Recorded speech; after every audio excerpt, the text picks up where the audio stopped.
Yo, guys, Justin James here with the 10-7, and it's the Monday after UFC 322. And I tell you what, UFC 322 started off with a bang.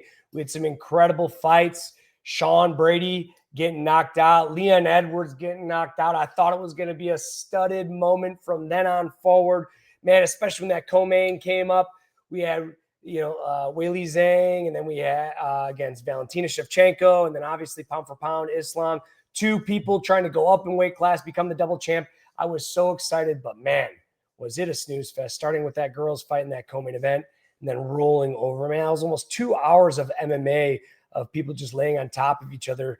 Neither fight really looking for a finish, but congratulations to Islam. He definitely is the best pound for pound fighter in the world. There's no doubt about that. And I think it solidifies himself as maybe might be the greatest of all of ever.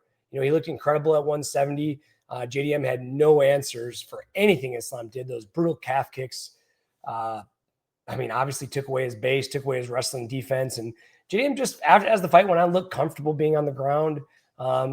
Just kind of was fine going back to decision, and maybe he feels good going to decision with arguably, the best fighter on the planet right now. And I just thought it was really boring. But with that being said, so many new avenues have opened up now in the 170-pound division. You guys have to think about this. Now we have new blood. We have Islam at the 170. There's all these guys that are incredible matchups for him, and there's so many fights that are going to have to happen to get to him.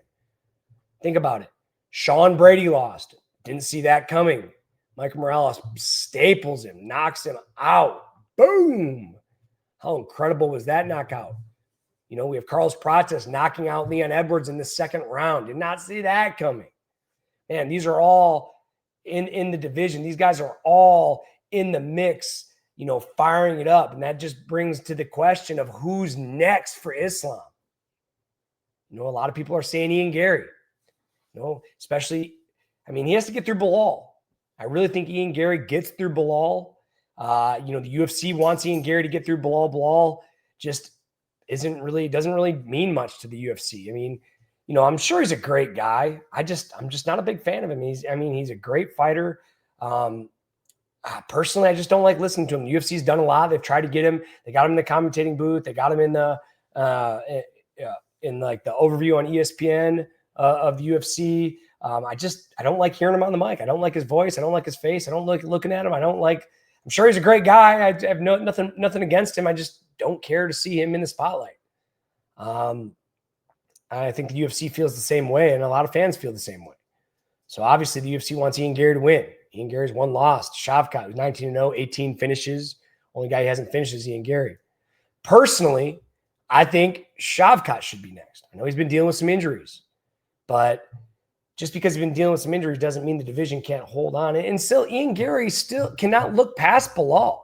Ian Gary still has to beat Bilal to be considered. Now, if Ian Gary goes in there and puts a stamp on Bilal, let's say Ian Gary goes in there and finishes Bilal, I think he's deserving of a title shot.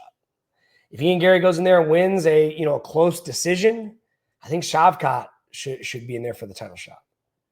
Then we have guys like Michael Morales. Where does Michael Morales go in this? Knocking out. He was 18-0 coming into this fight, knocks out, Sean Brady 18-1 going into this fight. That's crazy. Morales 18-0, Brady 18-1, finishes him. Man, didn't see that coming. Guys, there's just so many moving pieces in the 170-pound division right now. I don't even know what to make all of it. We got Leon Edwards getting knocked out. Jack Del Molina, where's he going to drop? Is he going to drop to the number one ranked guy? Or is he going to fall behind Ian Gary? We have Leon Edwards. He's on a 3-fight losing streak now. Just got brutally knocked out. Fighting probably for a paycheck now. We have Bilal, who's fighting Ian Machado. Gary. Shavkat still 19-0 with 18 finishes. Gilbert Burns still in the mix somehow. I think Ian Gary should be ahead of Gilbert Burns. Kamara Usman, they're talking about bringing back, seeing a wrestling match. Regardless of a win or a loss, Sean Brady, he's still in the mix somehow. Michael Morales.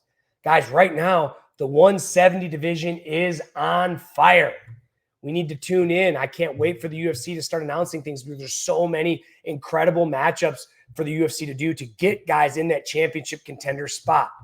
Man, we got, like I said, Shavkat, 19-0. Michael Morales, 19-0. Sean Brady, although he's coming off a knockout loss, 18-2. Leon Edwards, now he's on a 3-fight losing streak, former champ. Kamaru Usman talking about coming back. Personally, like I said, I think Shavkat should get the next shot unless Ian Gary goes in there and puts a stamp on Bilal. If Ian Gary goes in there and puts a stamp on Bilal, we got to give the chance to Ian Gary because Shavkat's been out. He's been hurt. It's not his fault, but it is what it is. Guys, the 170-pound division has very quickly become the most exciting division, especially after 322. Not the most exciting main event I've ever seen. Probably not in the top 3, not in the top 5, probably not in the top 10. But regardless of how you felt about the main event, Islam Makhachev is the best pound-for-pound fighter in the world. He's better than Khabib. He's proven it at 155. He's now went up and did to JDM what nobody could do, including Bilal. JDM came into that fight with an 18-fight win streak. Fucking insane. Guys, what do you think about the 170-pound division? Tell me in the comments.